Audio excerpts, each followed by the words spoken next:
Channel को subscribe करना ना भूलें और हमारे ताज़ा वीडियो सबसे पहले देखने के लिए बेल आइकन को दबाएं।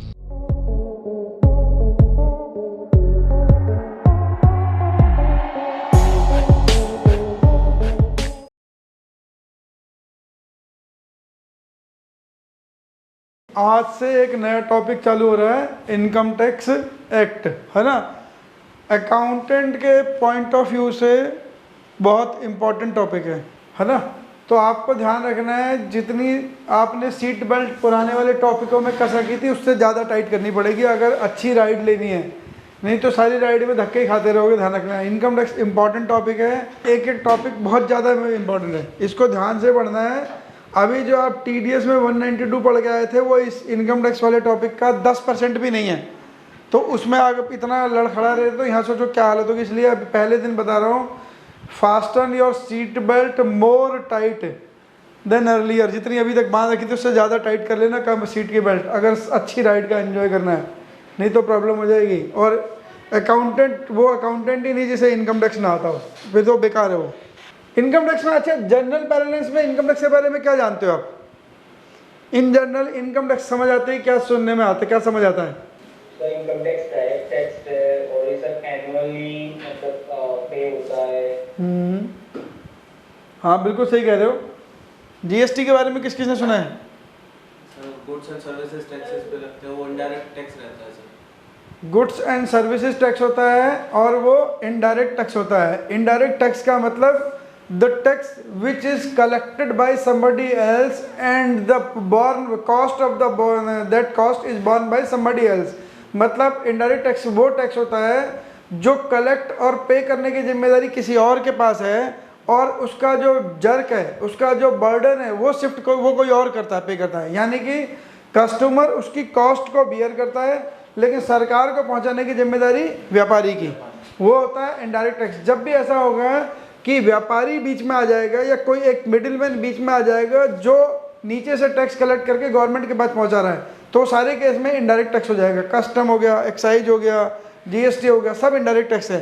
वो क्या करते हैं, एंड यूजर से, जो उस चेन में एंड यूजर होगा उससे टैक्स का पैसा इकट्ठा करते हैं और गवर्नमेंट को पहुँचा देते हैं। बीच में गवर्नमेंट ने व्यापारियों को, मिडिलमैन को, सेलर को बीच में डाला हुआ है कि उसकी जिम्मेदारी, क्योंकि एक सेलर के पास 50, 100, 1000 कस्टमर होते हैं, तो बेटर है 1000 आदमी को इंडिविजुअली पकड़ने से बढ़िया एक आदमी को पकड़ लो, सेलर को। तो सेलर को पकड़ा है, उसी की जिम्मेदारी लगाई है। तो इनडायरेक्ट टैक्स में सेलर की ऑब्लिगेशन उतनी ही है जितना उसने टैक्स कलेक्ट करा वो ठीक तरीके से सरकार को पहुंचा दे बस। अगर वो उसमें चोरी करेगा तो जिम्मेदारी सरकार उसकी, उसी सेलर की है। अगर उसमें वो कोई किंतु परंतु करता है, कलेक्ट ज़्यादा करता है, बताता कम है, तो सेलर की नुकसान है, सेलर को पकड़ा जाएगा, सेलर के ऊपर पेनल्टी है। अगर वो ज़्यादा कलेक्ट करता है और पे ही नहीं करता तो भी सेलर की गलती है, सेलर को पकड़ा जाएगा, एंड यूजर का कोई नुकसान नहीं है। लेकिन डायरेक्ट टैक्स के केस में क्या होता है, जिसकी इनकम होगी उसी के ऊपर टैक्स लगेगा and he is only liable to transfer the tax to the government. वो केवल वो खुद ही गवर्नमेंट को ट्रांसफ़र भी करेगा। डायरेक्ट टैक्स के केस में गवर्नमेंट के पास कोई मिडिलमैन नहीं है, बीच में कोई मिडिलमैन नहीं है। अगर मेरी इनकम पे टैक्स लगा है तो मुझे ही सरकार को पहुंचाना है, वो एक अलग बात है। मैं ITR बनने के लिए किसी अकाउंटेंट को, CA को हायर करूँगा, एक अलग बात है। लेकिन मैं पैसे उसे दे के नहीं आता हूँ। पैसे अगर दे के भी आता हूँ तो सरकार, अगर मान लो मैंने किसी CA को बोला मेरी ITR भर दे, उस पर 50,000 रुपये का टैक्स बनता है, उसको मैंने 50,000 रुपये दिया लेकिन उसने 50,000 रुपये का टैक्स जमा ही नहीं करा, मेरी ITR बिना टैक्स के भर दी, और तो क्या हुआ, CA को पकड़ा जाएगा? नहीं। आई am directly liable for that fault. वो मेरे को डायरेक्ट इंस्टीट्यूट में, सॉरी, इनकम टैक्स डायरेक्ट मेरे को नोटिस भेजेगा, तुम्हारी ITR के साथ टैक्स जमा नहीं हुआ है और टैक्स और पेनल्टी जमा कर दो। मैं चाहे लाख बोलता रहूँ कि मेरी CA ने रिटर्न भरी थी, कोई सुनवाई नहीं, कोई जिम्मेदारी नहीं। क्यों? This is the direct tax and I am directly liable and responsible to pay and to pay the taxes to the government. तो इनडायरेक्ट टैक्स में चैनल दूसरा होता है, डायरेक्ट टैक्स में चैनल दूसरा होता है। डायरेक्ट टैक्स में जिसके ऊपर टैक्स का बर्डन आएगा, जो उसकी अल्टीमेट कॉस्ट बियर कर रहा है, वही जिम्मेदार है गवर्नमेंट को पहुंचाने के लिए भी। अगर मान लीजिए मैंने कोई लैपटॉप खरीदा, उस पर GST दे के आया, अगर वो व्यापारी ने अब GST सरकार को नहीं दिया तो सरकार मेरे पास नहीं आ सकती GST लेने, किसी भी हालत में नहीं आ सकती। एज ए एंड यूजर मेरे पास टैक्स लेने नहीं आ सकती, वो व्यापारी को जाएगी, व्यापारी तक ही रुकेगी। व्यापारी ने नहीं भी जमा करा, व्यापारी भाग भी गया तो सरकार मेरे से GST लेने नहीं आ सकती। बेशक मेरे नाम का बिल कटा हुआ पड़ा हुआ है, अगर मैं एंड यूजर हूँ तो मेरे पास टैक्स लेने सरकार किसी भी सूरत में नहीं आ सकती, कोई तरीका नहीं है ऐसा। ऐसा कहीं कानून में परमिशन नहीं है कि एंड यूजर के पास टैक्स लेने पड़ जाएगी। लेकिन हाँ, अगर मैंने अपनी ITR भरी, ITR के साथ टैक्स बनता था वो जमा नहीं करा, तो मेरे पास ही आएगी, वो है डायरेक्ट लाइबिलिटी। यहाँ पे डायरेक्ट लाइबिलिटी है, तो income tax deals with the direct tax, है ना, डायरेक्ट टैक्स की लाइबिलिटी से डील करता है। तो इनकम टैक्स में ऑब्लिगेशन मेरा ही टैक्स मैंने ही पहुँचाना, अगर मैं नहीं पहुँचाऊँगा तो डिफ़ॉल्टर भी मैं ही, कोई बीच में मिडिल मैन नहीं है। दूसरी चीज़, इनकम टैक्स में बहुत सारी चीज़ें हैं। इनकम टैक्स में पहले इनकम टैक्स लगाने के लिए इनकम आपको पता होनी चाहिए कौन सी इनकम कैसी होगी। तो इनकम टैक्स एक्ट ने उसके अंदर इनकम को कैटेगराइज करा कि कौन सी इनकम को किस रूट पे टैक्स लगाया जाएगा, कहाँ पे ले जाके टैक्स लगाना है। तो आप जब इनकम कमाने की बात करोगे तो आप किसी भी सोर्स से इनकम कमाओ, by whatever name it is called, but income tax ने केवल 5 नाम दिए हैं आपके सोर्स ऑफ इनकम को। There are number of source of income but it is categorize by the income tax in 5 heads, है ना। आप किसी भी नाम से पैसे कमाओ, किस तरीके से पैसे कमा सकते हैं हम, कोई पैसे कमाने का तरीका, बिजनेस से कमाते हैं, सैलरी से कमाते हैं, ऑनलाइन वालों आप भी कमाते हो नहीं कमाते हो? हाँ, स्टॉक मार्केट से भी कमाते हैं। हाँ, और बताओ? प्रॉपर्टी बेच के भी कमाते हैं। हाँ ठीक है, कोचिंग से, ट्यूशन से भी कमाते हैं, और इंटरेस्ट से पैसा कमाते हैं, डिविडेंड से पैसा कमाते हैं, डिविडेंड से पैसा कमाते हैं, ठीक है, लॉटरी क्रॉसवर्ड पजल से पैसा कमाते हैं, हॉर्स रेस जीत के पैसा कमाते हैं, है ना। तो बहुत सारे तरीके हैं, आपके पास n नंबर ऑफ सोर्सेज होंगे इनकम को कमाने के।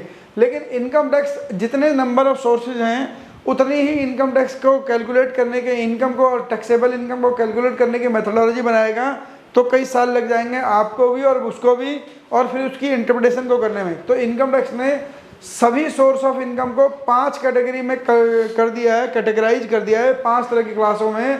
तो जिनको हम एक एक करके अब आने वाले क्लासों में पढ़ेंगे, और जिनके ऊपर पूरा अकाउंटिंग का करियर है आपका, है ना। आपका अकाउंटिंग का करियर उन्हीं 5 हेडों में ज़िंदगी में है। अगर वो 5 हेड समझ आ गए तो आप अच्छे खासे अकाउंटेंट के साथ टैक्स कंसल्टेंट हो, ध्यान रखना। अगर वो 5 हेड नहीं आए तो फिर आप कुछ नहीं हो, फिर आप डाटा एंट्री ऑपरेटर हो। इन 5 हेड में आराम से ध्यान से समझना, जो चीज़ नहीं समझ आए उसे डिस्कस करेंगे इन लेंथ। अगर नहीं क्वेश्चन पूछोगे तो मैं समझ लूँगा आपको समझ आएगा, अगर आप क्वेश्चन पूछ रहे हो नहीं समझ आएगा तो इस पर आगे डिस्कशन होगा। साइलेंस का मतलब है एक्सेप्टेंस, है ना। अगर आप कुछ नहीं पूछ रहे हो तो इसका मतलब आप समझ चुके हो सब कुछ। अब आप देख लेना कितना समझ चुके हो, आप कितना डिस्कशन करने के मूड में हो। 1-2 ही बच्चे पूरी क्लास में बोलते हैं, हर्ष हो गए, कभी कभी अंबिका भी बोल पड़ती हैं, कभी अलीसा भी बोलती हैं रेगुलर, लेकिन ज़्यादातर बच्चे केवल सुनने आए हैं।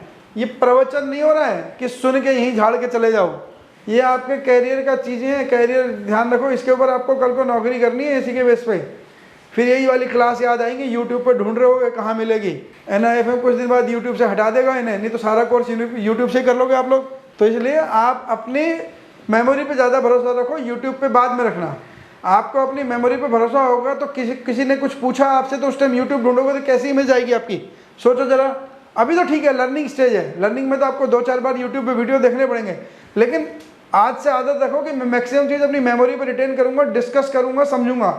अगर आपने सोचा अरे ठीक है परसों तो यूट्यूब पे आ जाएगा तब पढ़ेंगे, अभी ले आओ चाय और समोसे, मौसम भी अच्छा हो रहा है, तो फिर परसों वाली बात में समझ नहीं आएगा जो आज निकल जाएगा। क्योंकि यूट्यूब क्या एज इट इज़ कोई है, उसके बाद एडिटिंग होगी, कुछ इंपॉर्टेंट पॉइंट वहाँ से हटा देते हैं हम जानबूझ के, ताकि बच्चों को क्लास में ध्यान रहे। यूट्यूब पे बिल्कुल रिलायबल ही ना, बिल्कुल डिपेंडेंट यूट्यूब पे ही ना हो जाए, है ना। तो आपको पूरी क्लास को ध्यान से सुनना है, पूरी क्लास में डिस्कशन करना है, एक्टिव रहना है। इकोनॉमिक्स किसी को इंटरेस्टिंग लगता है? कोई है ऐसा बच्चा जो कहता है सर हाँ इकोनॉमिक्स पढ़ने का मन करता है दिन रात? एक नितेश कह रहे हैं इकोनॉमिक्स पढ़ने का मन करता है। जो और इनकम टैक्स कैसा लगता है नितेश? देखता हूँ अब कितनी क्लास में आओगे, आप कितनी क्लास में आओगे, कितनी क्लास में पार्टिसिपेट करोगे, देखते हैं। चलो चलो अच्छी बात है। तो इनकम टैक्स में अब हम देखो, इनकम टैक्स को ना कोई भी चीज़, अगर जैसे GST पढ़ा था उसमें एक्ट पढ़ा था हमने, उसमें बहुत सारी सेक्शंस पढ़े थे, तो ऐसे ही इनकम टैक्स को भी बहुत सारे सेक्शंस में बांटा गया है। और कोई भी एक एक्ट अपने सेक्शन से पूरा नहीं होता, अपने एक्ट से पूरा नहीं होता, उसको सबऑर्डिनेट करने के लिए बहुत सारी चीज़ें बाद में इशू होती रहती हैं।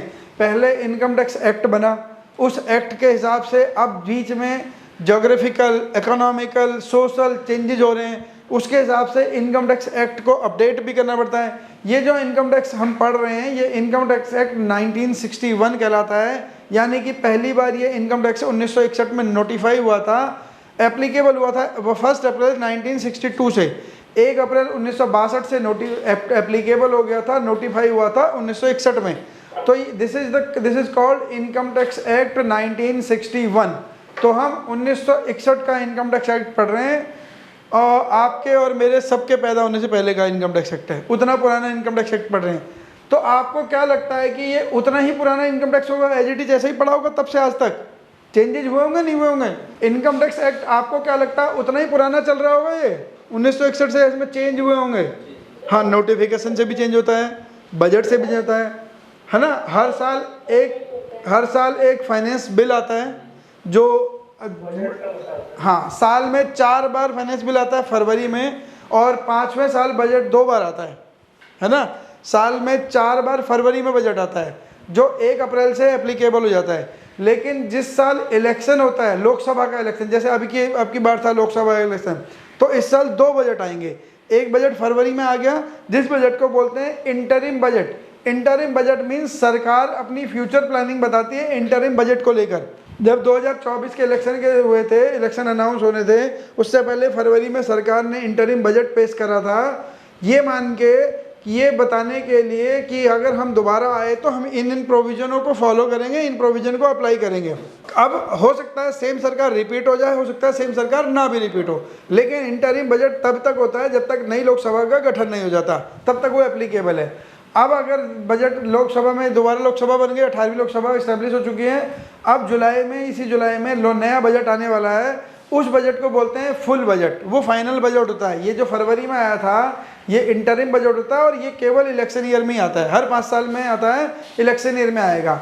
अब इसके बाद 24 के बाद 29 में आएगा, फरवरी 29 में एक इंटरिम बजट आएगा, फिर जून जुलाई में जाके 29 के बाद फिर फाइनल बजट आएगा। तो अब जो फाइनल बजट होगा एक्चुअली में वो बजट के एक्ट का पार्ट बनेगा। इन द मीन टाइम जो फरवरी में बजट नोटिफाई हुआ है उसके अंदर कोई चेंजेस वैसे भी नहीं थे, अगर वो चेंजेस हैं तो वो इनकम टैक्स एक्ट का पार्ट बन चुके हैं फॉर द टाइम बिंग, जब तक फाइनल बजट नहीं आता। अब जब जुलाई में अनाउंस होगा फाइनल बजट और वो पार्लियामेंट से पास हो जाएगा तो वो एक्चुअल फाइनल बजट होगा जो फरवरी वाले बजट को ओवरराइड कर देगा। जो फरवरी में अमेंडमेंट उन्होंने बहुत ज़्यादा करी नहीं है, जो करी भी होंगे तो उसको वो ओवरराइड कर देगा।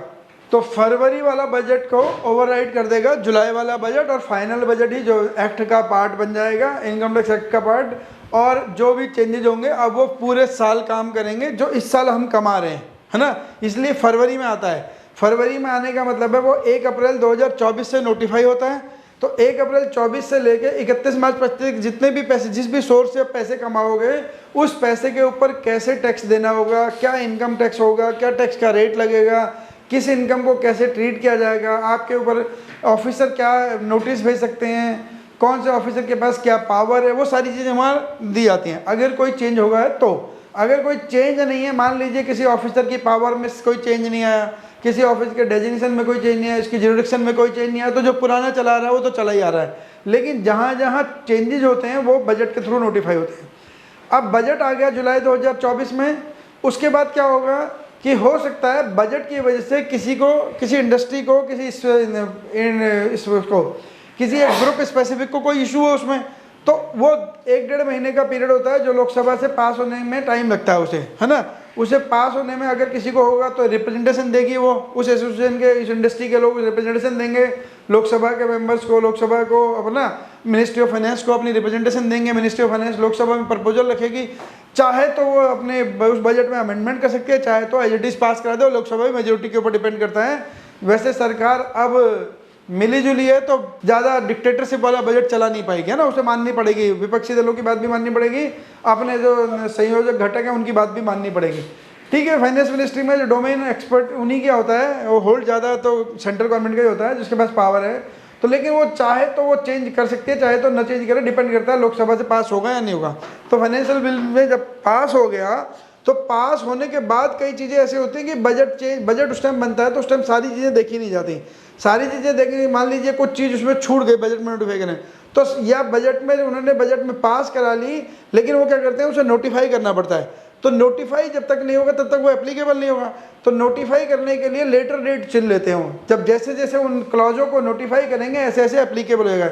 जैसे आपने सुना होगा कि आज 1 जुलाई 2024 से न्यू क्रिमिनल लॉ नोटिफाई हो गए हैं, है ना, जो जबकि वो पार्लियामेंट में पास पहले हो चुके हैं, इलेक्शन से पहले पास हो गए हैं। जो सीआरपीसी और आईपीसी की धाराएं थी वो खत्म हो गई हैं, आज से नया कानून लग गया जिसे भारतीय दंड संहिता कह रहे हैं वो, है ना, भारतीय न्याय संहिता। तो भारतीय दंड संहिता को चेंज करके आईपीसी को, पेनल कोड को चेंज करके भारतीय न्याय संहिता कर दिया है। उसमें कुछ प्रोविजन चेंज करे हैं, कुछ वो जो लॉ के एक्सपर्ट होंगे वो जानते हैं। तो वो आज से नोटिफाई हुआ, पास कब हो गया था, जनवरी फरवरी में कहीं लोकसभा में, राज्यसभा में जगह जगह पास हो गया था वो, लेकिन नोटिफाई आज से हुआ है 1 जुलाई 2024 से। तो ऐसे ही बजट में जो चीज़ें पास करा लेते हैं तो उन्हें नोटिफाई करना होता है, तो गजट नोटिफिकेशन में डाल के नोटिफाई हो जाता है। तो हमारा जो इनकम टैक्स एक्ट है 1961, वो जब से बना है तब से हर साल क्या हो रहा है, अमेंड होता जा रहा है, by the way of budget, by way of notification, by way of circular, by way of court decision. Court के डिसीजन से भी उसमें चेंजेस आते हैं। अगर मान लीजिए कोई लॉ, कोई एक्ट, इनकम टैक्स एक्ट या कोई भी केस, इनकम टैक्स से रिलेटेड कोई केस सुप्रीम कोर्ट में चला गया और सुप्रीम कोर्ट में उसके अगेंस्ट डिसीजन दे दिया है और पार्लियामेंट में उस डिसीजन के अगेंस्ट सरकार ने कोई चेंजेस नहीं करा, that decision is again a part of act. वो जो सुप्रीम कोर्ट का डिसीजन है वो एक्ट के बराबर काम करता है। यानी कि आने वाले टाइम के लिए अब एक्ट में तो जो बात लिखी थी वो तो ओवर रूल कर दी सुप्रीम कोर्ट ने।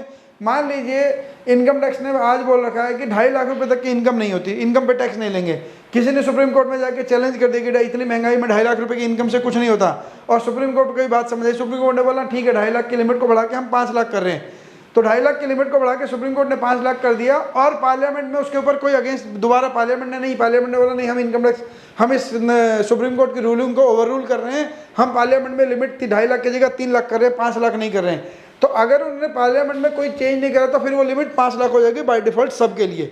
डिसीजन किसके हुआ था, एक केस के बेस पे, एक किसी पीआईएल के बेस पे या किसी एक इंडिविजुअल की फाइलिंग पे, लेकिन वो एप्लीकेबल हो जाएगा सब पे। सुप्रीम कोर्ट का डिसीजन एक्ट के बराबर होता है जब तक पार्लियामेंट में उसे कोई ओवर रूल कर दे, ओवरराइडिंग प्रोविजन पार्लियामेंट पास ना कर दे। अगर पार्लियामेंट ने चुप होकर मान लिया हाँ ठीक है 5 लाख ही रहने दो, तो 5 लाख ही रहेगा फिर वो सबके लिए। तो सुप्रीम कोर्ट के डिसीजन, नोटिफिकेशन, सर्कुलर, बजट, इन सब से मिलके हमारा इनकम टैक्स एक्ट आज तक यहाँ पहुँचा है ना। जो 1961 का इनकम टैक्स था, वो जो ढांचा था, उस ढांचे के अंदर बहुत सारी चीज़ें अब चेंज हो चुकी हैं। क्यों चेंज हो रही है? क्योंकि इनकम के अर्निंग के पैटर्न चेंज हो रहे हैं, इनकम के अर्निंग के सोर्स चेंज हो रहे हैं, इनकम अर्निंग की कैपेसिटी चेंज हो रही है, पॉपुलेशन चेंज हो रही है, जो आपके बिजनेस के पैटर्न चेंज हो रहे हैं। पहले केवल आप इंडिया में काम करते हैं, अब इंडिया के बाहर से भी काम कर रहे हो। पहले केवल आप इंडिया में अगर मैं कोचिंग के बिजनेस को मानूं, पहले केवल आप इंडिया में कोचिंग करा सकते थे और वो भी फेस टू फेस ही कराते थे। लेकिन टेक्नोलॉजी और कोविड के बाद आप ऑनलाइन भी कोचिंग करा रहे हो, वर्ल्ड ओवर में कहीं भी कोचिंग दे सकते हो आज की डेट में। तो वो सब क्या है? टेक्नोलॉजिकल चेंजेज है। तो टेक्नोलॉजिकल चेंजेज की वजह से इनकम के पैटर्न चेंज हो रहे हैं, इनकम अर्न करने के तरीके चेंज हो रहे हैं और बिजनेस का जो हॉराइजन है वो बड़ा होता जा रहा है। अगर गवर्नमेंट आज भी 1961 वाले एक्ट को लेके बैठा रहे, या तो बहुत ज़्यादा नुकसान होगा या बहुत ज़्यादा पब्लिक को नुकसान हो जाएगा। तो गवर्नमेंट को नुकसान हो जाएगा, पब्लिक को। तो यानी कि टाइम के हिसाब से चेंज करना पड़ता है। जैसे आज से कुछ साल पहले किसी ने क्रिप्टो करेंसी के बारे में सोचा था? नहीं सोचा। तो क्या सरकार 1961 में क्रिप्टो करेंसी को टैक्स लगा सकती थी? नहीं लगा सकती थी। तो इनको क्रिप्टो करेंसी ऑल टुगेदर एक न्यू कंसेप्ट है। तो जब न्यू कंसेप्ट आई तो सरकार ने उस पर टैक्स लगा दिया, 30% का टैक्स लगा दिया। तो ऐसे बहुत सारी चीज़ें हैं जो टाइम के साथ इमर्ज हो रही हैं। जैसे 2018 तक अगर आप लॉन्ग टर्म से लिस्टेड इक्विटी शेयर्स होते हैं, अगर आप लिस्टेड इक्विटी शेयर्स जानते हो ना, जो NSE BSE के थ्रू शेयर्स बिकते हैं, अगर आप 2018 तक आपके पास लिस्टेड इक्विटी शेयर्स हैं और आप उन्हें 1 साल के बाद बेचते हो, 12 महीने के बाद बेचते हो, तो उन पर टैक्स नहीं लगता था। लेकिन 1 अप्रैल 18 से उस पर टैक्स लगने लग गया अब। तो ऐसी बहुत सारी चीज़ें हैं जो जिसमें लिस्टेड इक्विटी शेयर्स के सेल परचेज में नए और पुराने में कोई चेंज नहीं है। लेकिन सरकार को लगा कि इस पर टैक्स क्यों ना लगा जाए। जब सब पे टैक्स लग रहा है, कोई आदमी 12 महीने शेयर रख के बेचता है, उस पर टैक्स क्यों छोड़ दे? इस पर भी टैक्स लगाओ। तो सरकार ने 10% टैक्स लगा दिया उसके ऊपर भी। तो वो ऐसा भी हो सकता है सरकार इनकम के सोर्स बढ़ाने के लिए कुछ चीज़ें जिन पे आज तक टैक्स नहीं लगा उन पर टैक्स लगाना देती है, जिसके पीछे कोई ग्लोबल रीजन नहीं, कोई लोकल रीजन नहीं, लेकिन गवर्नमेंट को अपना रेवेन्यू बढ़ाना है तो नए नए सोर्सेज ढूंढती रहती है टैक्स लगाने के, टैक्स लगा सकती है और लगाया भी। उन्हें बजट 2018 में पेश करा भाई, 1 अप्रैल 2018 से बोल दिया कि अगर आज के बाद कोई भी अगर 12 महीने या उसके बाद भी शेयर बेचेगा तो उस पर भी 10% का टैक्स लगेगा। पहले होता था कि अगर कोई 12 महीने से कम पीरियड में बेच देगा तो टैक्स लगता था। वो इसलिए था कि सरकार चाहती थी कि शेयर्स खरीदें, मार्केट में रुके रहें, मार्केट में वॉलेटिलिटी ना आए, मार्केट एक साइड को ना भगा दें लोग रातों रात के, तो लोग रुके रहते थे, स्टैंड रहते थे वहाँ पे, तो मार्केट स्टेबल चलती थी। लेकिन गवर्नमेंट को अब पता लग गया 18 आते आते कि अब स्टॉक मार्केट में रुकना कोई चाहता ही नहीं है। मैक्सिमम लोग प्रॉफिट कमाते हैं और निकल लेते हैं। जो रुकना चाहेगा तो वो बहुत लंबे टाइम रुकता है, और रुकेगा तो भी टैक्स ही देगा। अब उसको भी क्यों छोड़ा जाए। तो जो करंट में टैक्स कमा रहे थे वो बाद में भी टैक्स देंगे, दोनों को केस में टैक्स लगा दिया। लॉन्ग टर्म पे भी अब टैक्स लगता है, पहले नहीं लगता था। तो उसके पीछे हर बार कोई रीजन, जैसे पहले डिविडेंड एग्जम्प्ट होता था, डिविडेंड पे टैक्स कंपनी देती थी। जो कंपनी डिविडेंड बांटती थी उसी कंपनी को डिविडेंड डिस्ट्रीब्यूशन टैक्स लगभग 20% का डिविडेंड डिस्ट्रीब्यूशन टैक्स काट के जमा करना पड़ता था। बाकी डिविडेंड शेयर होल्डर को दे दिया जाता था, उनके हाथ में एग्जम्प्ट होता था। लेकिन सरकार ने ये देखा कि 20% का डिविडेंड डिस्ट्रीब्यूशन टैक्स लगता है, और अगर किसी आदमी को 10 लाख से ऊपर का डिविडेंड मिल जाए तो उससे हम 30% का टैक्स ले सकते हैं। लेकिन कंपनी कितना देती है, 20% दे के पीछे छुड़ा ले रही है।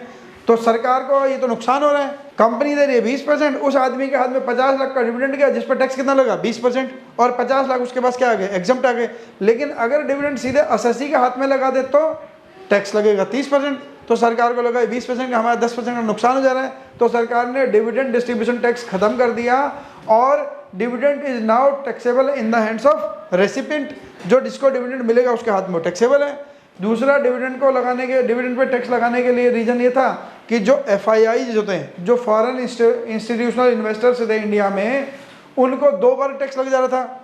इंडिया वाले 1 बार भी नहीं दे रहे थे, उनको 2 बार लग जा रहा था। यहाँ से DDT कट के 100 रुपये के 80 रुपये मिलते थे, और 80 रुपये उनकी कंट्री में जाके डिविडेंड पे टैक्स लगता था, तो वो 80 पे भी टैक्स देते थे। वो परेशान घूम रहे थे। तो उनको सुविधा देने के लिए अब यही टैक्स दे दिया, बोलो टैक्स तुम्हारे हाथ में, यहीं दो वहाँ मत दो, या वहीं दो यहाँ मत दो, एक ही जगह टैक्स देना पड़ता है। तो उनका प्रेशर भी था।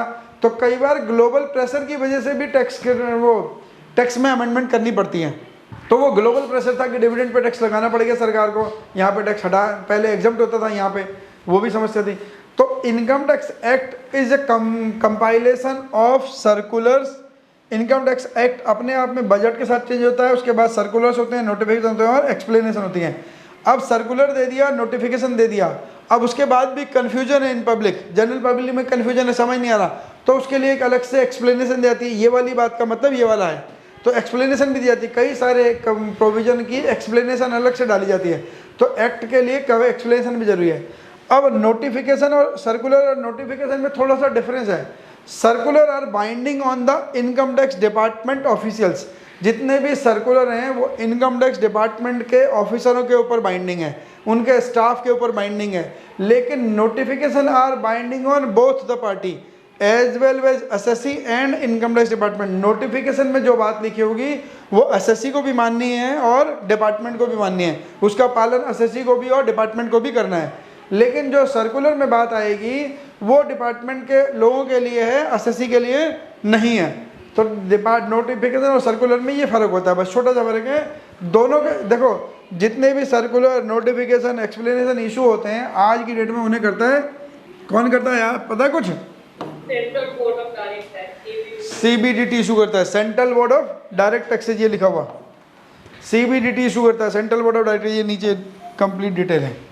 सेंट्रल और डायरेक्ट टैक्सेज है। गवर्नमेंट ने क्या करा, गवर्नमेंट के पास अपने बहुत सारे काम है, मिनिस्ट्री ऑफ फाइनेंस के पास बहुत बड़ा डिपार्टमेंट था, तो उन्होंने एक इनकम टैक्स को हैंडल करने के लिए, डायरेक्ट टैक्स को हैंडल करने के लिए CBDT बना दिया, सेंट्रल बोर्ड डायरेक्ट टैक्सेज बना दिया।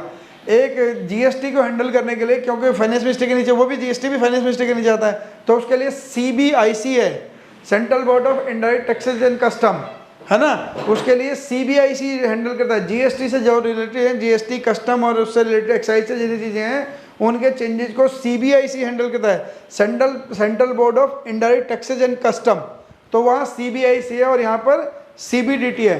तो अब हो क्या रहा है, गवर्नमेंट ने CBDT को कुछ सर्टेन पावर दिए हैं। अब बार बार पार्लियामेंट सेशन में कोई होती है, अब पार्लियामेंट सेशन में नहीं है, CBDT को कोई नोटिफाई करना है, तो सीबीडीटी के पास पहले से प्री अप्रूव परमिशन है, और जो पार्लियामेंट से, जो फाइनेंस मिनिस्ट्री ने बजट के थ्रू अपने पास ले रखी हैं, बजट में कुछ चीज़ें अप्रूव करा के छोड़ दी जाती हैं जिन्हें बाद में लेटेस्ट स्टेज पे नोटिफाई करा जाता है। तो अब अगर सीबीडीटी को कोई नोटिफिकेशन, कोई सर्कुलर देना है तो सर्कुलर दे देगा बिना पार्लियामेंट के सेशन के भी। पार्लियामेंट का सेशन में होना हर टाइम जरूरी नहीं है कि हमेशा लोकसभा लगी हो तो वहाँ दरबार हमेशा लगा रहे, ऐसा नहीं है ना। जब दरबार नहीं भी लगा है लेकिन इनकम टैक्स में कोई चेंज करना है तो आपको सीबीडीटी के पास सारी पावर है, सीबीडीटी के पास सर्टेन पावर है, with prior approval of the finance ministry वो उनको सर्कुलर इशू कर सकता है, नोटिफिकेशन इशू कर सकता है, ताकि चीज़ें स्मूथली चल सकें। ये सब चीज़ें क्यों है? ताकि सारा काम स्मूथली चल सके, इसके लिए होता है। देखो ये हायरार्की है, मिनिस्ट्री ऑफ फाइनेंस के नीचे डिपार्टमेंट ऑफ रेवेन्यू, और डिपार्टमेंट ऑफ रेवेन्यू के नीचे सीबीडीटी है, ठीक है।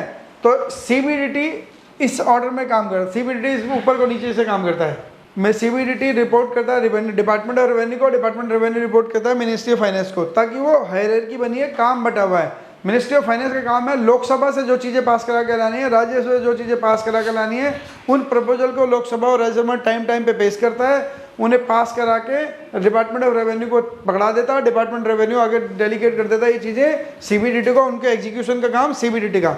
मान लो रिटर्न की डेट बढ़ानी है, ड्यू डेट बढ़ानी है, रिटर्न फाइल करनी है, जैसे अभी रिटर्न फाइल करने की ड्यू डेट है 31 जुलाई, तो अगर ड्यू डेट बढ़ानी है तो अब मिनिस्ट्री ऑफ फाइनेंस का रोल खत्म है, डिपार्टमेंट ऑफ रेवेन्यू का डिपार्टमेंट रोल भी खत्म है। बस सीबीडीटी क्या करेगा, इनसे कंसल्ट करेगा, बोलेगा भाई देखो टेक्निकल रीजन आ रहे हैं, हमारी वेबसाइट में प्रॉब्लम है, चल नहीं रही है, डेट बढ़ानी पड़ेगी, मजबूरी है, बताओ क्या करना है, तो कहेंगे गो अहेड। तो उसमें पार्लियामेंट में जाने की जरूरत नहीं है, सीबीडीटी का पहले से ग्रांटेड पावर है, तो डेट बढ़ा देगा, है ना। डेट 31 जुलाई की जगह 30 अक्टूबर, 31 अगस्त कर दे, 31 अक्टूबर कर दे, वो डिपार्टमेंट सीबीडीटी के ऊपर डिपेंड करता है, सीबीडीटी डेट बढ़ा सकता है। सीबीडीटी को कोई फॉर्म, नए फॉर्म चेंज करने तो फॉर्म चेंज करने तो फॉर्म चेंज कर देगा, फॉर्म में आईटीआर के फॉर्म में कोई अमेंडमेंट करनी है तो वो कर देगा। ये सारी चीज़ें सीबीडीटी के पास प्री अप्रूव्ड ग्रांटेड पावर्स हैं जिनके अंदर वो काम करता है। चले यहाँ तक का सिलसिला समझ आया? ठीक है। अब देखो, as per income tax act 1961 section 14 में आपको हेड्स ऑफ इनकम दिए गए हैं। 5 हेड ऑफ इनकम है। सेक्शन 15, 16, 17 सैलरी को डील करता है। सेक्शन 22, 23, 24, 22 से लेकर 27 तक इनकम फ्रॉम हाउस प्रॉपर्टी को डील करता है। सेक्शन 28 से 44 बिजनेस से रिलेटेड, बिजनेस और प्रोफेशन से जो आपको इनकम होती है उनको डील करता है। 45 से 55 तक कैपिटल गेन की इनकम है। 56 और 56 to 59 IOS income from other sources की बात करता है। तो आप अब ये क्या तरीका है, देखो आप अगर आप इनको ध्यान से देखोगे ना, हर तरह की इनकम को कमाने का एक अलग तरीका है। जिस तरीके से आप सैलरी की इनकम कमाते हो, क्या उसी तरह से बिजनेस की इनकम भी कमाते हो? सैलरी की इनकम कमाने के लिए आपको क्या करना पड़ता है? कहीं नौकरी करनी पड़ेगी। क्या बिजनेस इनकम के लिए नौकरी करनी पड़ती है? और तीसरी जो है इनकम फ्रॉम हाउस, दूसरे जो है इनकम फ्रॉम हाउस प्रॉपर्टी, इसका मतलब है प्रॉपर्टी को किराए पे देके जो इनकम आती है। इनकम फ्रॉम हाउस प्रॉपर्टी का मतलब है income earn by renting of the property. अगर हाउस प्रॉपर्टी को रेंट पे दिया है और उससे कोई इनकम आ रही है तो आपकी वो इनकम क्या उसी तरह से होगी जिस तरह से सैलरी और बिजनेस की होती है? वही चैलेंजेज हैं जो सैलरी में चैलेंजेज हैं या बिजनेस में जो चैलेंजेज हैं, वही क्या मकान को किराया देने में सेम चैलेंज होते हैं? मकान को किराया देने में सेम चैलेंज नहीं है, वहाँ कुछ दूसरे तरह के चैलेंज हैं। अब कैपिटल गेन का मतलब है आपने कोई कैपिटल एसेट बेच दी। कैपिटल एसेट की देखेंगे जब कैपिटल एसेट के कैपिटल गेन का चैप्टर पढ़ेंगे, सेक्शन 45 से 55 वाले में आएंगे, तो कैपिटल एसेट वहाँ पर डिफाइन है। कैपिटल गेन एनी प्रॉफिट और gain arises on transfer of capital asset. किसी भी कैपिटल एसेट को ट्रांसफर करने पे जो प्रॉफिट या गेन आएगा उसकी टैक्सेबिलिटी कहाँ होगी? कैपिटल गेन के अंदर आएगी, है ना। एनी प्रॉफिट और gain arises on transfer of capital से डिफाइन गया सेक्शन 2 क्लॉज 14 में।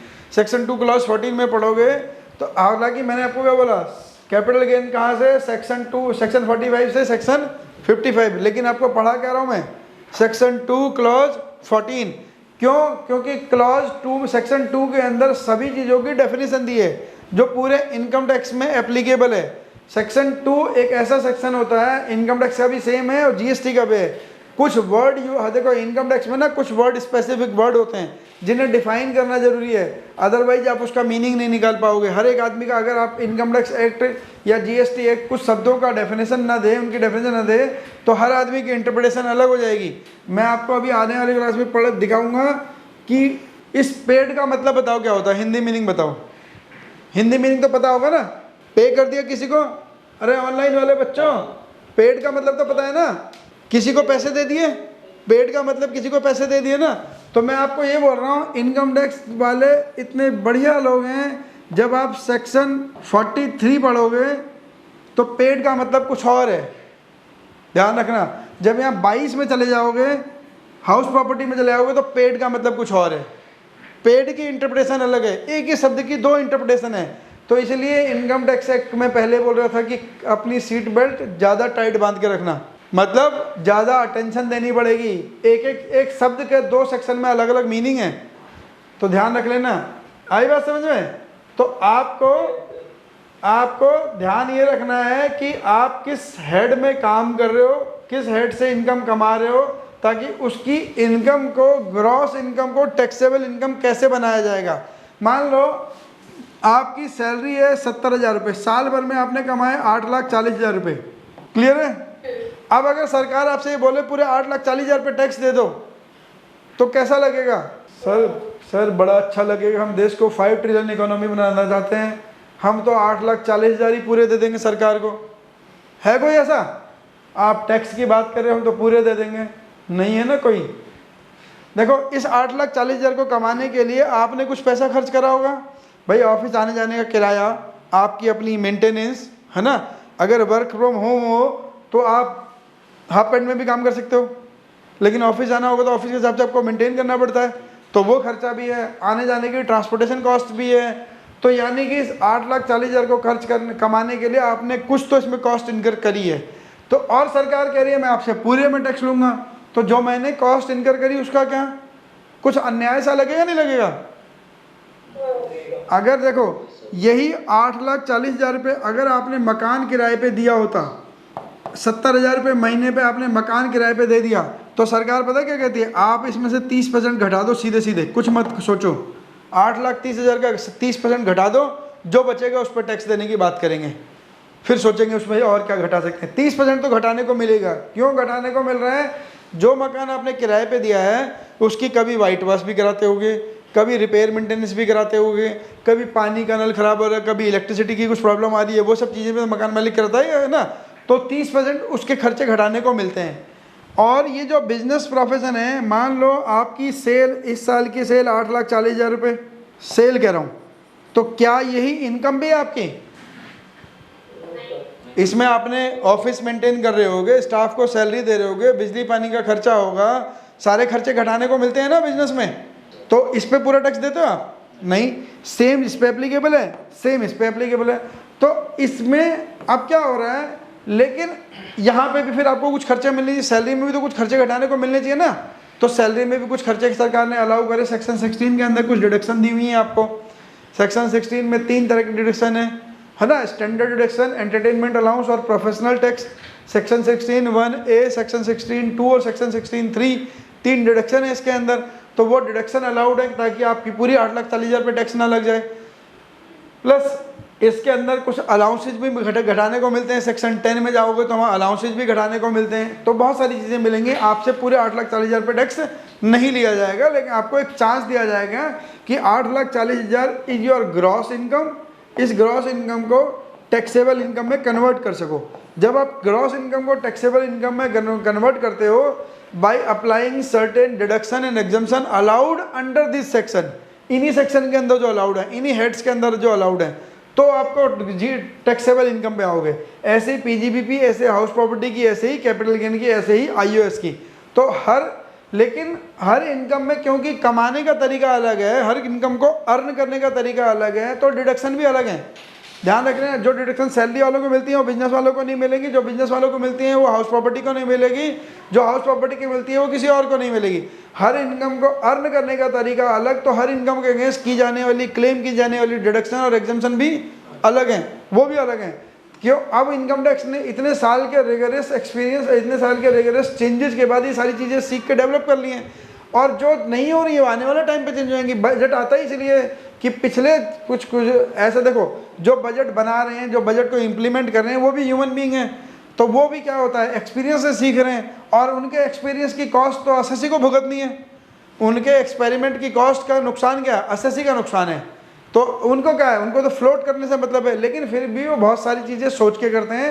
फाइनेंस मिनिस्ट्री बजट जो पेश करता है लोकसभा में, उसका रोल यस या नो में डिस्कशन तक होता है। ड्राफ्टिंग में तो सारे आईआरएस लेवल के लोग बैठे होते हैं, आईएफएस और आईआरएस लेवल के लोग बैठे होते हैं, वो बहुत पढ़े लिखे लर्नेड लोग होते हैं, फिर भी गलती तो ह्यूमन एरर है। वो सारे देखो, कोई भी आदमी हर इंडस्ट्री के बारे में बहुत ज़्यादा नहीं जानता, थोड़ा थोड़ा सबके बारे में पता होता है, और बहुत सारे इतने साल से एक्सपर्ट हो जाते हैं, बहुत कुछ पता लगता है। फिर भी इनकम टैक्स एक्ट में कई बार चेंजेस बजट, हर साल में बजट में चेंज करना पड़ता है, या नोटिफिकेशन के थ्रू बाद में चेंज करना पड़ता है। जैसे सरकार ने जब 2018 में लॉन्ग टर्म कैपिटल गेन को टैक्सेबल करा था, उन्होंने 10% का टैक्स लगाया और पहले रुपए से लगा दिया, लेकिन जब पार्लियामेंट में हंगामा हुआ, ये क्या काम कर रहे हो तुम, तो फिर उन्होंने 1 लाख रुपए की छूट दे दी।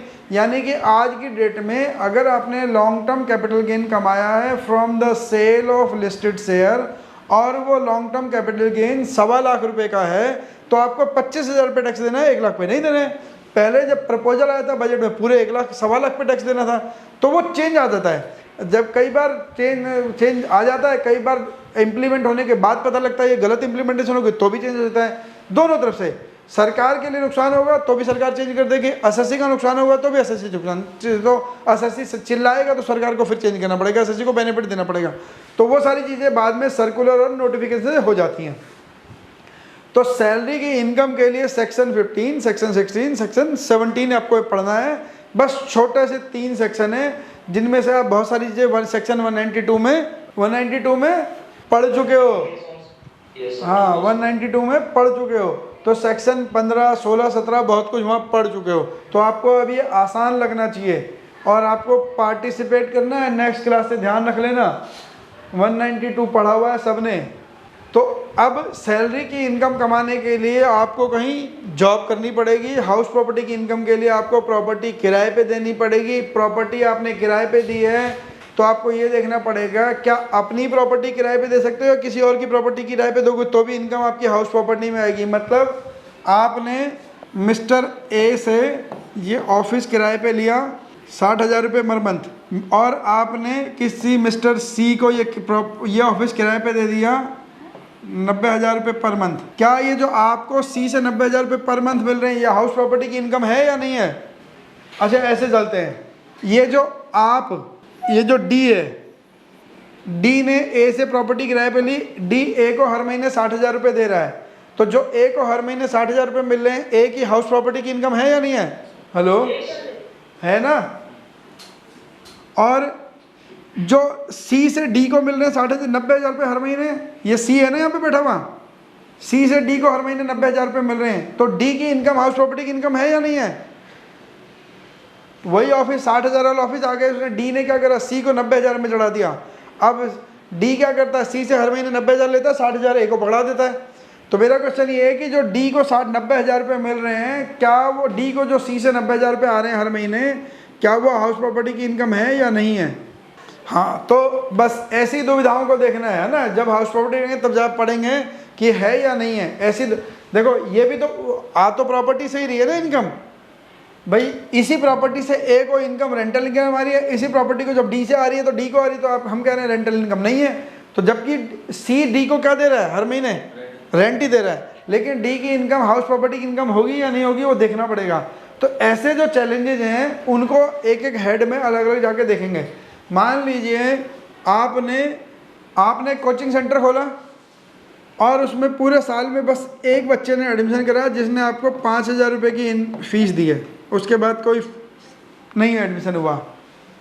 कोचिंग सेंटर से आने वाली इनकम कैसी इनकम है इन 5 हेडों में से? पहली बात तो इन 5 में से कैसी इनकम? इनकम फ्रॉम बिजनेस और profession. Coaching is a profession. साल भर में केवल एक फीस आई, क्या ये पीजीबीपी की इनकम है या नहीं है? बिजनेस की इनकम है भी या नहीं है? हम बिल्कुल ये मत सोचना कि इस पर 5,000 रुपये टैक्स ही नहीं आता, हम टैक्स की बात ही नहीं कर रहे हैं। मैं तो ये कह रहा हूँ, क्या ये इनकम पीजीबीपी की इनकम है भी या नहीं है? केवल एक तो बच्चे ने एडमिशन लिया था, एक बच्चा एडमिशन हुआ ना, तो पीजीबीपी की इनकम में ये ऐड होगी। इससे प्रॉफिट हुआ लॉस हुआ बिल्कुल बाद की बात है। ये पीजीबी की ये जो रिसिप्ट हुई है, this receipt is a PGBP receipt, business की इनकम मानी जाएगी। अगर पूरे साल धड़ाधड़ एडमिशन होते रहे तब भी कहाँ पे होगी? बिजनेस की या कहीं और? हाँ, बिजनेस और प्रोफेशन इनकम टैक्स में बिजनेस और प्रोफेशन कुछ 2-3 जगहों को छोड़ के बाकी जगह इंटरचेंजेबली यूज होता है ना। इन 2-3 जगह आएंगे जहाँ मैं आपको बताऊंगा, यहाँ पे बिजनेस और प्रोफेशन अलग अलग कर दिए, अब इंटरचेंजेबली नहीं है। जैसे सेक्शन 44 AD, सेक्शन 44 ADA, वहाँ पे बिजनेस और प्रोफेशन इंटरचेंजेबली यूज नहीं हो सकता। 44 AD में बिजनेस का बिजनेस है, 44 ADA में प्रोफेशन है अलग से। 44 AA जहाँ पे प्रोफेशन को डिफाइन करा गया है, तो वहाँ जहाँ पे प्रोफेशन लिखा है तो वह प्रोफेशन ही है, वहाँ बिजनेस नहीं है 44 AA में। तो कहीं कहीं पे बिल्कुल कुछ एक जगहों पे बिजनेस और प्रोफेशन को अलग कर दिया है, लेकिन पूरे इनकम टैक्स में पीजीबीपी में उसके अलावा भी जहाँ जहाँ आएगा वहाँ पे बिजनेस और प्रोफेशन इंटरचेंजेबली यूज होता है। तो जहाँ नहीं होगा मैं आपको बता दूंगा अलग से। तो लेकिन in common parents broadly PGBP business और प्रोफेशन एक ही है। कोचिंग से पैसा कमाओ, कटिंग टेलरिंग से पैसा कमाओ, ट्यूशन से पढ़ाओ, कोई प्रोडक्ट बेच के पैसा कमाओ, तो सारे की सारी इनकम कैसी है? प्रोडक्ट बेच के का पैसा कमाया, बिजनेस की इनकम। अच्छा, आपने ना फर्नीचर की दुकान खोली, फर्नीचर की दुकान खोली है आपने और 5 लाख रुपए का स्टॉक भी ले लिया।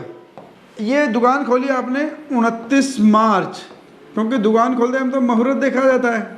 29 मार्च 2024 को खोला, अच्छा दिन था, ठीक है।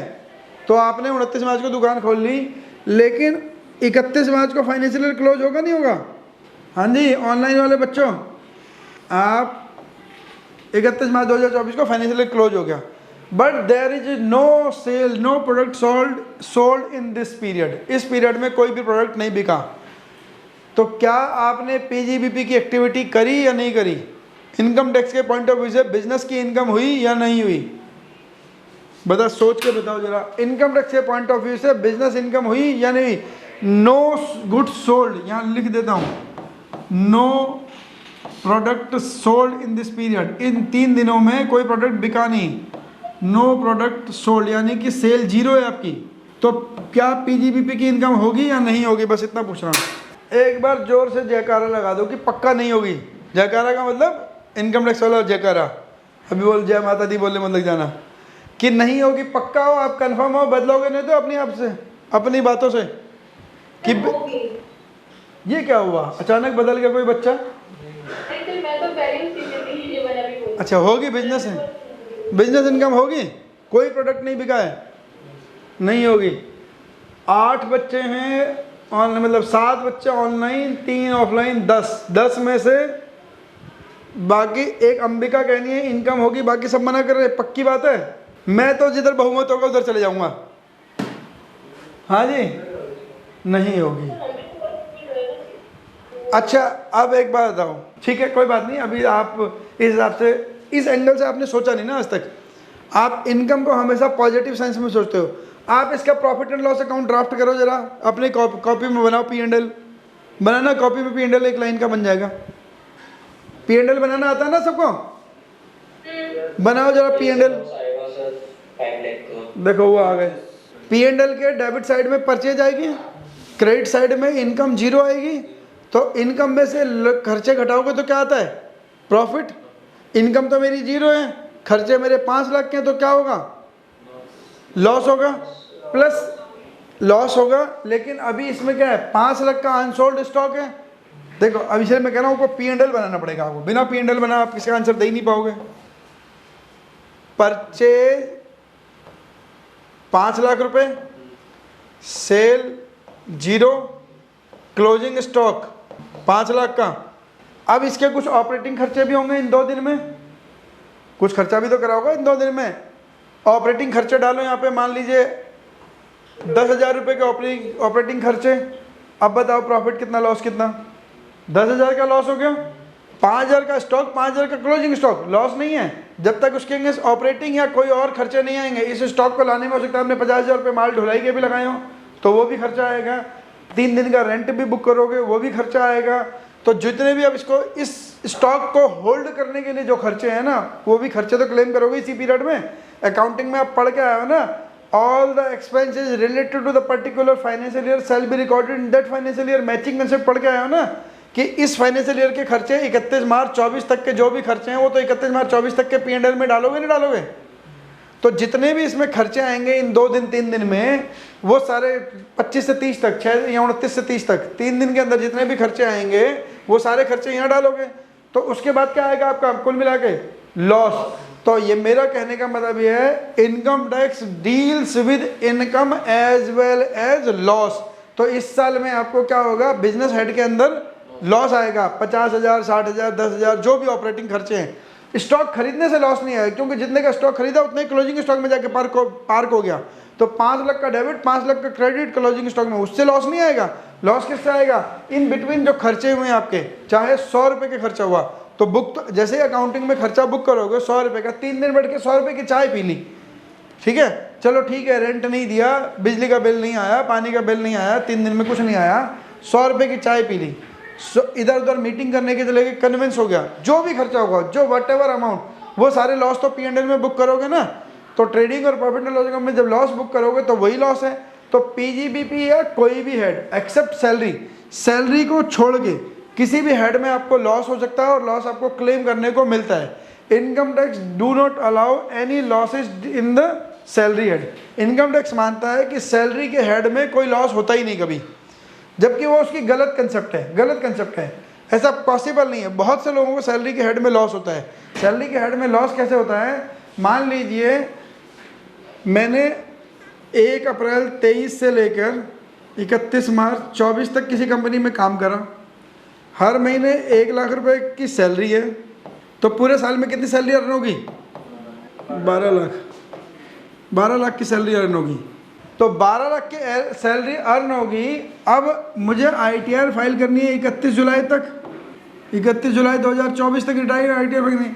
लेकिन इनकम टैक्स की फाइनेंशियल प्रॉब्लम, सॉरी, मेरी कंपनी की, उस कंपनी की जिस कंपनी में SSC काम करता है, इस कंपनी की फाइनेंशियल हालत ख़राब है।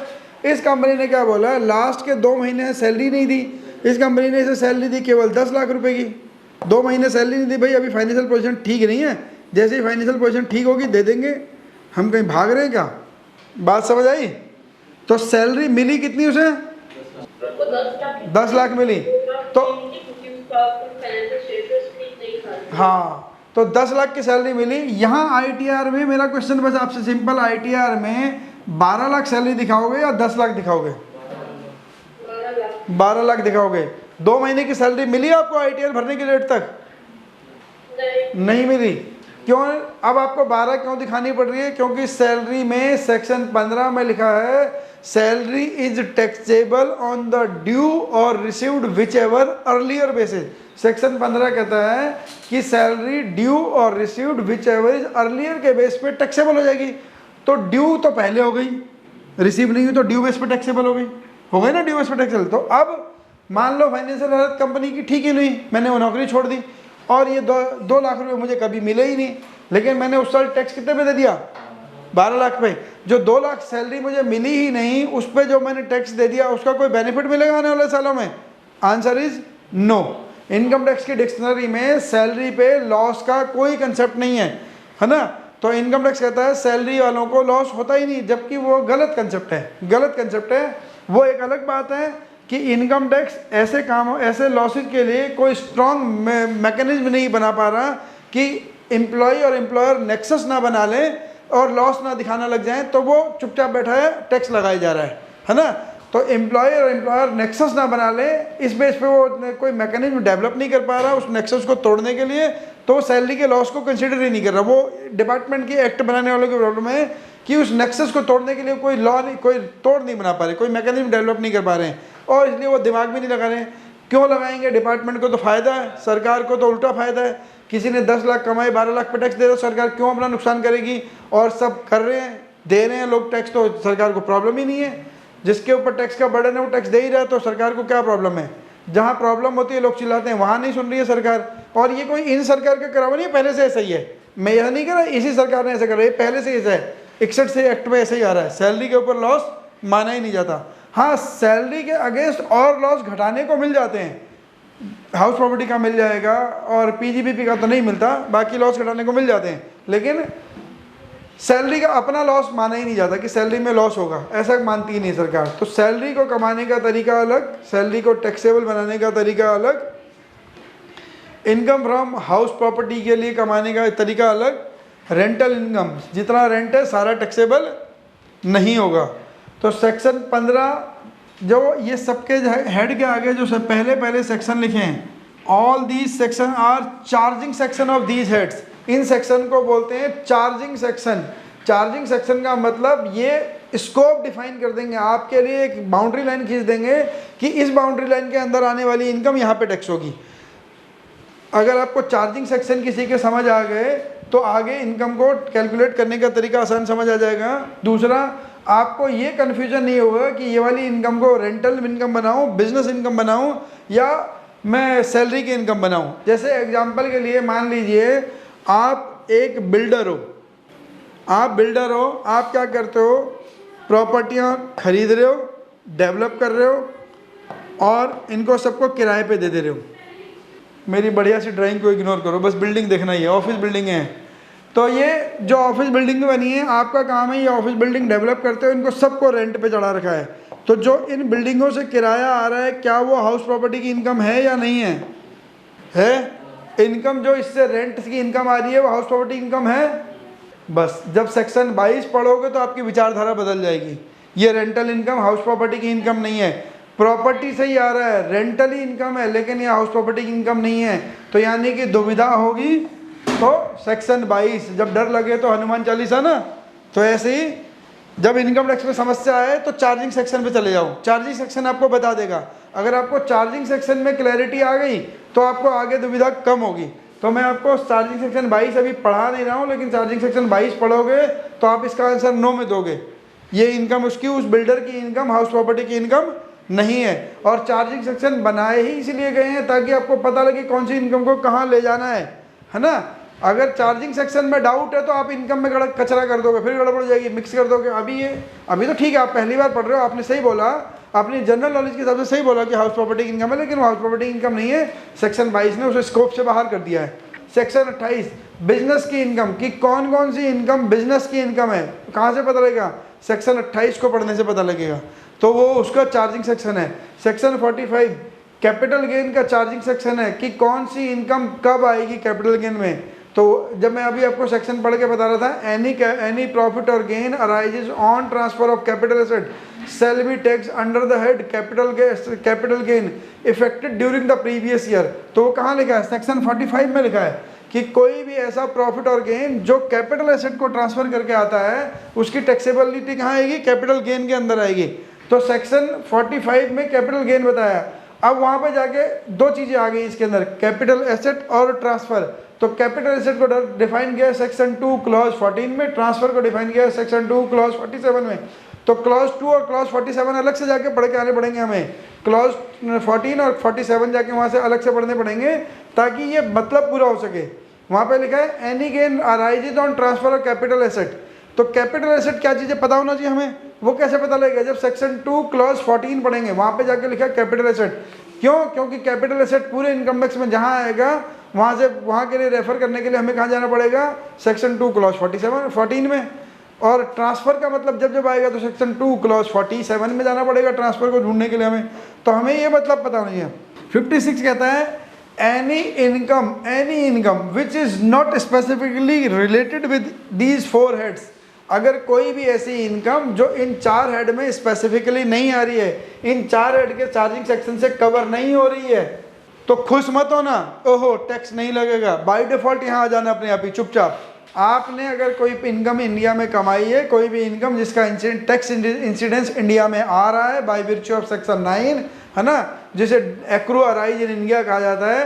अगर कोई भी इनकम का tax incidence by virtue of section 9 India में फॉल करता है तो आपको टैक्स तो देना पड़ेगा, उसके ऊपर टैक्स देना पड़ेगा, मतलब अपनी टैक्सेबल इनकम का पार्ट बनाना पड़ेगा। टैक्स तो कब लगता है? जब आपकी इनकम 2.5 लाख से ऊपर होगी, 3 लाख से ऊपर होगी, कंपनी होगी तो अलग चीज़ है, तो वो तो टैक्स देने की बात अलग हो रही है। आपको टैक्सेबल इनकम में जोड़ना तो पड़ेगा कम से कम पहले। तो अगर मान लीजिए कोई ऐसी इनकम है जो इन 4 हेडों में नहीं आ पा रही, इन 4 सेक्शन, 4 इनके 15, 22, 28 और 45 के सेक्शन में कवर नहीं है, तो बाय डिफ़ॉल्ट 56 में आ जाएगी। टैक्स तो आपकी टैक्सेबल इनकम का पार्ट तो बनाना पड़ेगा, आप उसे इग्नोर नहीं कर सकते हो। क्लियर है? तो section 56 income from other sources का मतलब ये है जो इनकम कहीं नहीं हेड होगी वो कहाँ आएगी, यहाँ पे आके पार्क करेगी, फिर उस इनकम पे इसकी टैक्सेबिलिटी के रूल लगेंगे अगर कोई स्पेसिफिक 4 हेड में नहीं आ रही है तो अभी तक की समरी ये है कि इनकम टैक्स 1961 से बना हुआ है, जो हर साल बजट के साथ अमेंड हो रहा है, नोटिफिकेशन के साथ अमेंड हो रहा है, सर्कुलर के साथ अमेंड हो रहा है, अपने आप को ग्रो कर रहा है और कोर्ट के डिसीजन के साथ सपोर्टेड है ना। कोर्ट के decision, explanation, circular, notification, budget, उनसे अपने आप को मॉडिफाई करता करता आज तक यंग है इनकम टैक्स एक्ट, है ना, आज तक अपडेटेड है वो। तो जो भी आज के हमारे इंडिया के फाइनेंशियल बिजनेस पैरेलेंस में जो कंसेप्ट चलती हैं, जो बिजनेस में टेक्निकल चेंजेस हैं, जो फाइनेंशियल एस्पेक्ट वहाँ कवर हैं, उन सबको ध्यान में रखते हुए उसको चेंज किया जाता है बार बार, ताकि ठीक है हमने पिछले बजट में कुछ गलतियां करी थी या पिछले बजट में कोई हमसे छूट गया था या पिछले साल तक वो चीज़ नहीं थी, इस साल कोई नई चीज़ आ गई। जैसे अब क्या हो गया, अब एक ई कॉमर्स इंडस्ट्री इंडिया में आ गई है ना। तो अब ई कॉमर्स इंडस्ट्री को देखते हुए इनडायरेक्ट टैक्स और डायरेक्ट टैक्स को ध्यान से बनाया गया है। तो पहले आज से 10 साल पहले ई कॉमर्स इंडस्ट्री कौन जानता था, कोई था ही नहीं ऐसे कुछ कंसेप्ट, तो वो टाइम के साथ चेंज होता रहेगा। Income tax act 1961 is updated by budget, circular, notification and explanation, है ना, इन सब का बंडल है।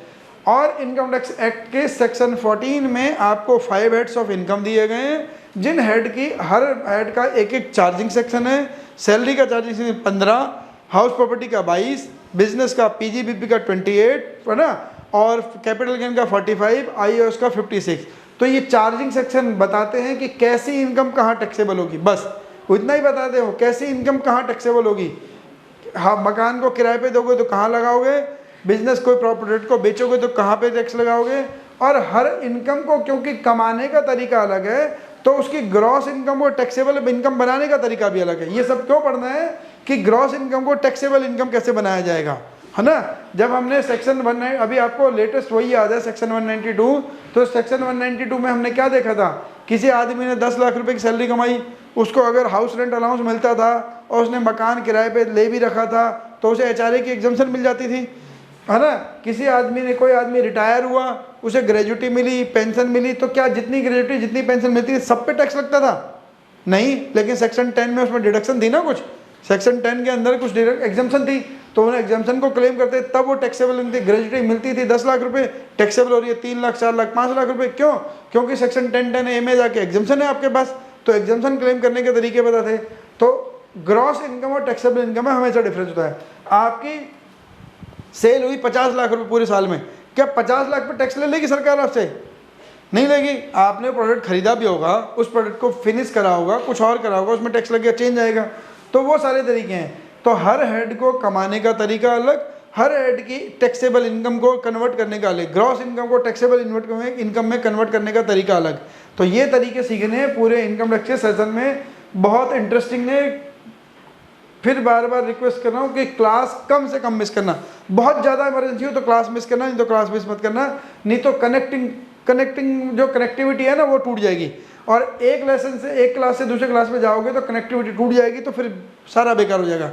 अगर किसी कारण से क्लास मिस भी हो जाए तो उसकी रिकॉर्डिंग ज़रूर देख लेना, जाके ज़रूर देख लेना, नहीं तो बहुत प्रॉब्लम हो जाएगी। और अच्छा अकाउंटेंट बनने के लिए बहुत ज़रूरी काम है, ये भी ध्यान रख लेना।